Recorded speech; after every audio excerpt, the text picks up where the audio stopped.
He's not just a great cricketer, he's also tall, handsome, stylish, intelligent and a great speaker to boot. No wonder when he gave up the bat, he took to the microphone so easily. But is that the secret of his success, or is there something more? To find out, stick with me as I introduce you to Ravi Shastri. Welcome to the program, Ravi. Pleasure being here. I gather, in fact, Ravi Shastri is just the short form of your name. The original, fuller version is much grander, isn't it? I don't know if it's grander, it's definitely longer. Ravi Shankar, Jayadrita, Shastri. I see you don't use it very often. I think Shankar disappeared a long time ago. And what about Jayadrita? The commentators were struggling with it. And Jayadrita is still there, very much there. So do you prefer to be called Ravi Jayadrita Shastri or just Ravi Shastri? That's my name in the passport. Ravi Shastri is easier. Okay, your father's a doctor, your mother a professor of history. What sort of childhood did you have? I think an excellent childhood. If I've reached where I have today, it's largely due to the upbringing. My parents were brilliant in the sense that they never forced you to do anything. They were strict when they wanted to be. And what I had to achieve in life was pretty clear-cut early on as far as they were concerned. They were flexible when it came to choosing what I wanted to do, because when you have a father who's a doctor, mother who's a professor, you can be rest assured when the choice came to science, commerce or arts, it would be first science so that you pursue a career in medicine. Otherwise, then commerce and then arts. And they encouraged me to play sport. They didn't hold back anything. Despite all that, they also say that you were quite a mischievous child. They say that, I kept them on tenterhooks, but I find it hard to believe. Really? Really hard to believe. You mean you towed the line every time? Not really. I always wanted to be my own man. I listened to advice when my father told me something, but he had to tell me just once. So when you say you wanted to be your own man, does that mean you were obstinate as well, or just an individual? An individual. Very much an individual. But you certainly struck out in a big way with cricket, because from a very early age you began concentrating seriously on the game. I believe it was your coach at Don Bosco's school, a certain Mr. B.D. Desai, who really took you under his wing. Yes, unfortunately he's no more, but he did a wonderful job at that stage. Real disciplinarian. And it was the first time cricket was again being played at school. There was no cricket in Bosco's for about 10 or 15 years, I think. And then they started a team when I was in the 7th or 8th standard. I enrolled myself in, got a chance to captain the school, and we went on to win the inter-school tournament. Did that make you a sort of schoolboy hero with everyone? Yes, absolutely, because we'd never won a Guile Shield in a long, long time. And to go out there, under 15 that is. And I remember we beat St. Mary's, ISC, in the final, and a very close match. We won by 8 runs. But the feeling was great. Cricket laurels kept coming your way, because in your second year in college you made your Ranji debut. Was that a moment of great excitement or terrible nerves? Great excitement, because you're playing with a very, very strong Bombay team. You had the likes of Gavaskar, Vengsarkar, Sandeep Patil, Karsan Ghavri, who were all playing for India at that time. And to get into a side like that meant a lot. It also meant very clearly in my mind that you were good enough to belong to that company. So, if you get your act together, you can push And further. It actually all snowballed from there, because shortly afterwards you captained the Indian under-19 team and you went to Zimbabwe and you took them to England. Was that great fun? Great fun, because a lot of those boys went on to play for India in the future. I started with an under-19 team to Sri Lanka in 1979-80. And it was after that I went to New Zealand. But very enjoyable tours. You travel the length and breadth of the country, and the camaraderie amongst the youngsters was great. I also bumped into one Mr. Ranatunga at that time, who eventually became a big star in his own country. England, when we went, they had a lot of players too. And Zimbabwe was enjoyable too, because that was an under-25 team much later, but against a full Zimbabwe side, because they were qualifying they were trying to get test match status at that time. So that was a great experience too. Now, in fact, you got into a small scrape as well at that time. You were caught once with beer bottles in your room. What happened? Yes, we had a pretty strict steward, and we trained hard. And when it came to some time off, we liked to be left alone. And I happened to be the captain of that side, and there were a couple of boys on the side who said, let's have a drink. I said, why not? So we were having a couple of beers in the room, where the steward came up and picked up the bottle, and he said, you're drinking lager beer. I'm going to take this to the secretary of the board. I said, hang on. I said, there's still half a bottle of beer left. Let me finish it. Now you can take this bottle and go. And he went to one Mr. Nagaraj, who was the then Honorary Secretary of the Karnataka State Cricket Association, and complained to him. So straight away I was summoned down and asked the question, did you do it? I said, yes, I did it. And Mr. Nagaraj said, you know, you're the captain of the side, you know, how can you do this? I said, before you say anything, sir, I have a glass of beer with my father, and he's the man I admire and respect the most. I don't think I'm doing anything wrong. And did he accept this? Yeah, he did. So honesty in a sense paid off. There was no other way I was going. The only other way was for him to take a different decision and probably sack me from that camp. It actually Luckily, he kept me there. More than that, it had no impact on you whatsoever, because in March of 81, almost 20 years ago, you made your debut for India against New Zealand in Wellington. Looking back on it, how do you remember that game?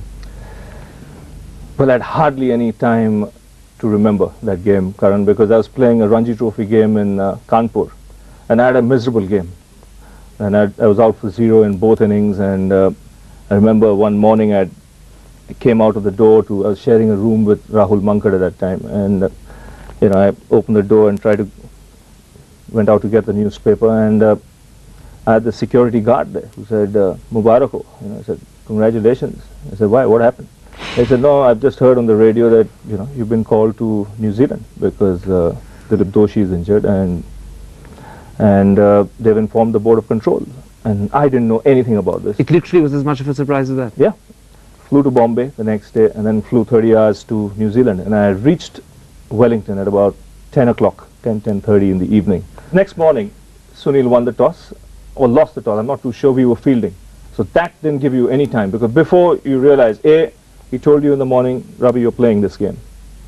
You know, normally you get to know, I got to know just 10 or 15 minutes before the start of play that you're playing.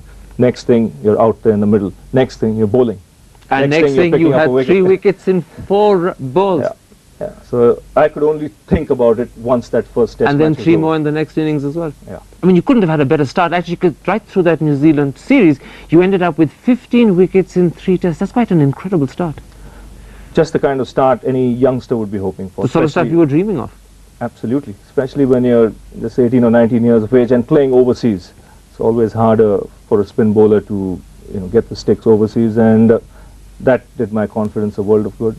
And I didn't look back. In fact, luck was very much on your side, because shortly thereafter you made your first test century against Pakistan.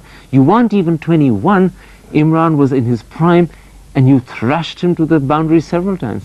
I'm not too sure whether I thrashed him to the boundary or not, but I got behind every delivery of his and Sarfaraz Nawaz's. And I think credit there must be given to Sunny, because he had more confidence in my ability than I had at that stage in my ability as an opening batsman. Because I'd not played for a good 2 or 3 weeks. At that time I had a split webbing, and India were being thrashed at that stage. Imran was rampant, and Sunny walked into the room one evening, this is 2 days before the test match, and said, Ravi, you're playing the last test. So I said, Sunny, I've still got, you know, stitches in my hand. He said, aren't they coming off tomorrow? I said, yes, they are. He said, you're playing and you're opening. And that, you know, the adrenaline suddenly started pumping. I said, that's fine, because you can't do anything worse than... You like challenges, don't you? I love challenges. And you couldn't do anything worse than what had already happened. And you just said to yourself, if you go out there and get a 40 or a 50 or a 60, you're made, man. And more important than that, it's the confidence you'll get, because you're up against 2 top quality fast You ended up with 120 something, didn't 120 something, yeah. So, the rest is history. Looking at your career, would you say that the period 84-85 in a sense was a golden age for you? I think the best year in my international career, because anything you did was like gold, whether with the bat, whether with the ball, whether it was international cricket, whether it was one-day cricket, whether it was domestic cricket, whether Ranji Trophy. And it began magnificently, didn't it? It began with that Ranji game against Baroda when you got 6 sixes in an over. In fact, that was towards the end of the season. It's the year started extremely well, because we went to Pakistan, and we had just 2 test matches. That was the series where unfortunately we had to come back because of the death of Mrs. Indira Gandhi. But I'd got an 80 and 100 and 140 in one of those test matches in the 2 we played. Then we played England. I'd got 100 in the first test. Third test you got 100. There's a one-day international in between, you got 100. It's becoming monotonous. Yes, and then the 200. So by the time you got that 200, you had a lot of form under your belt. And by the time you got the 6 sixes equaling Gary Sober's record, were you just about saying to yourself, oh, this is the sort of thing I do for breakfast? Certainly not. That's at that time I really didn't rate it that highly because it wasn't a test match. It was a first-class game. But today, if you ask me, I would say that's one of my greatest achievements because, you know, only 2 people have done it. Sometimes it sinks in later, and you say, you know, only 2 guys have done it in 130, 140 years of cricket. And when you travel, you know, people remember you 6 sixes and then over. They forget about what you've done in test matches or whether you've done anything at all in test matches. But the day it happened, you had great fun telling your mother the news, or actually not telling her the news, isn't that right? Well, that's a very interesting story there because I came back late the previous night. I think it was around 1 o'clock or 1:30, and Mom opened the door, didn't say a word, and when she opened the door, there was a clock. Right, you know, as I entered, I could see the clock, and she was looking at the clock. It was just about to strike 1, and she said, "You've got a game tomorrow. This is the time. You know, you come." I didn't say a word. Straight into my room. I said, "Just wake me up at 7:15. Slept. Got up, demanded my idlis and coffee. Had that and left for the game. I said, I'll be back to collect some baggage because I'm taking a flight in the evening to Madras. So when I got back, she was waiting. I said, nothing, you know, I had a problem with an umpire and, you know, some arguments and, you know, forget it, I'll tell you later. So this is what happens when you come back late in the night. And I took my baggage and I went. And then she heard it on the news. And then when I spoke to her, she was pretty upset. And then there was another great thing that happened in that amazing, incredible year. You became champion of champions at the World Championship of Cricket. Did you expect it, or did you actually surprise yourself with the achievement? I wouldn't say I expected it.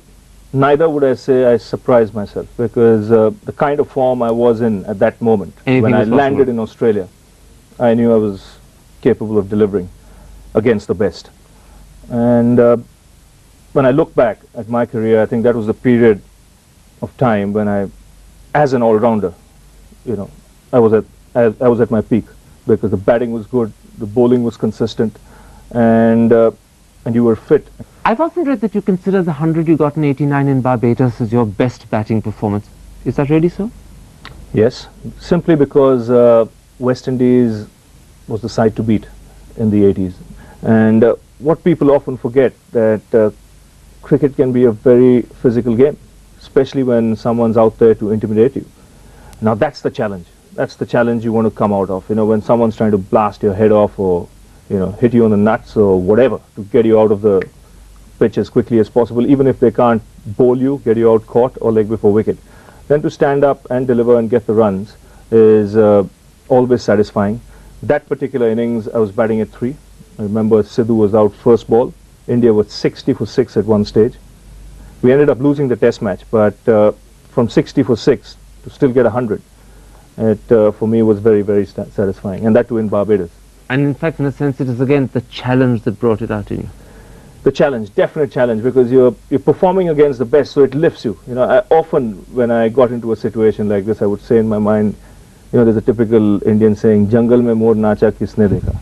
You know, for me it would be, come on man, you do it against Tom, Dick and Harry, no one's going to rate you. But in the you West do it Indies. now. You do it now here, you'll be rated. So if you go out there and do it and play to the best of your ability, there's no reason why you cannot. And in a sense, that also happened in Jamaica, didn't it? Because you got your best bowling there, 4 for 40, and you had all the big scalps. That was earlier in 1983, yes. And again it was tough because I remember my first ever ball I bowled to Vivian Richards, and Kapil handled me the ball. He was on strike, and all I'd heard was about this great player and seen him loads of times on television. And the first ball pitched, it bounced, it hit the glove, and Sir Venkatraman was there to take the catch. And you know, that the feeling was tremendous, because the first ball of your life to the greatest batsman who I've ever seen, And you get his wicket. and you get his wicket, at least made your job easier for that day. Ravi, let's take a break. I want to come back and talk a little bit about how you look back on your career today, now that you've actually given up playing and become a commentator. We'll be back in just a couple of moments. Stick with us.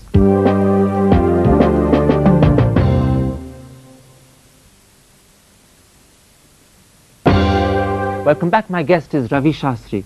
Ravi, in the early 90s, injury afflicted you. Were you able to fulfill your potential, or do you think fate cheated you? Tough lines there. I think I'd not fulfilled my potential. Certainly not. I thought I was at the peak of my career as a batsman. I'd hit a double hundred against the Australians in Sydney, and then I was injured a week later. So I didn't play in that series after that. I came back a little too soon against the South Africans, and then it went again, and then I had to quit. But it wasn't a good time, because I knew if I'd carried on for another 3-4 years, the best of my batting was still to come. You were captain of practically everything, from the school team to the college team, the Ranji team, the under 2019 team, as well as West Zone. But you never made it to captain of India officially. Is that a disappointment? I did. Just one game when Venksagar fell in. Yes, it was against the West Indies, and we beat them. We hammered them in 3.5 Madras days. in 88. Yeah. But that was as a stand-in, in your Yes. own right? In my own right, obviously the selectors never thought I was good enough.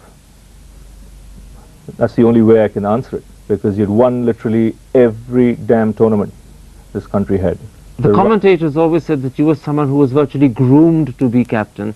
When it didn't happen, did it leave you feeling a little bitter? Not at all, not at all. It's I just felt a little disappointed, because had they carried on with me after we won that series against the West Indies, in fact we drew the series, we won that test match, I think it would have been a pretty good time for Indian cricket, because I was upbeat, I could be ruthless at times, and it was just the kind of bloke India were looking for at that stage. So it was just bad luck that they didn't hit on you? Tough luck, and you got to carry on with your game and not worry about it too much. You had two sort of criticisms to face up to when you were playing. One was often said that you bat slowly, but was that being unfair? I know I went through a period in the mid-80s when the crowd got after me, the press got after me. It was disappointing. Probably they expected too much. There was also a lot of jealousy, probably, for the achievements you had, and you being talked about everywhere you went. So it was a mixture of a lot of things, and it started with 10 or 15 people starting it, and then it just caught on. It hurt, but I thought it was pretty unfair, because at times you were asked to do a job, where because there was nobody else, you had to do it. For example, opening the batting in a one-day game in Australia in the mid-80s or early 90s. Why do you want me to open? I can come into the side as an all-rounder at number 6 and do a pretty good job. A, you don't have anybody. 2, you want to send somebody in there as a makeshift and then expect him to blast the bowling and get on with it, when it is not your game. And also, isn't it true that a lot of time during the early 90s in particular, when they were critical of your speed of batting, India didn't even last all 50 overs? It's true. It's true. It happened a lot in Australia, where we would be bowled out, and that's one of the main reasons why I was asked to open the innings, to hold one end up and try and see that we get a decent score on the board. But at the end of it all, I have absolutely no regrets. The other criticism, in a sense, which you yourself mentioned, came from the stands. There were terrible moments sometimes when they used to shout Ravi Shastri, hi, hi. Did that hurt a lot? Oh, it did hurt. Definitely hurt, but it made you more determined. Some of my best performances came when, they were at you. Because you were determined to prove them wrong. Oh yes. I just treated it as if they're saying Ravi Shastri, hi, hi, H-I, H-I. And just dinned it into my head and went out there focused and out there to do a job. This is another sort of challenge that actually brought out the best in you. Absolutely. Let's talk a bit about you personally. They often said that you were aloof, that you didn't mix with the lads. Is that true? I was always one of the lads. You'd find me in a bar having a drink, you'd find me in a nightclub, at the end of a game, you'd find me training as hard as anybody with the other So this again players. was a sort of jealousy, because they wanted to get at you, and this was the only way they could. Absolutely. In fact, the interesting thing is, there was a period in time when you were considered very much a ladies' man, a sort of cricket Casanova. Now that I read in the newspaper. It's not I true? really didn't know about it. Well, I went out, you were young, you were a bachelor, you were doing well in your cricket, so, You mean to say seriously that all those stories about Amrita Singh or even Gabriela Sabatini weren't true? Oh, that's true. I mean, I've said that before, but what I'm trying to say is when you're young, when you're a bachelor, when you're doing well in your profession, obviously you get attention, and I quite enjoy the attention. And the girls just come naturally. I wouldn't say that. You had to do some fielding there too. In 1990, you got married to your wife Ritu. Where and how did you meet? Coincidence. In fact, I was here for a game, a benefit game in Delhi, a benefit game for Parthasarathi Sharma, the former Rajasthan batsman, played for India too. And this game, I think, was in Meerut. And we'd arrived the night before. Sunny and me had arrived the night before at the Taj Palace. We were staying there. And I'd disappeared somewhere with friends for a drink or out into town. And Sunny was in the hotel. And he was having a meal at the Chinese restaurant there. And there were a group of girls who sent him a bottle of wine or something like that, and went up and took an autograph, and he invited them for the game. So he said, oh, we'll be only too happy to come and watch the game. And we were leaving at about 6:37 in the morning. So when I came down at 6:45, I suddenly see 8 or 10 women there. I said, Jesus Christ, what's happening here? Anyway, we got introduced there. Ritu was one of the girls there. Got introduced there, and well, I took a liking for her. You're telling me she's a fan away. who became a wife?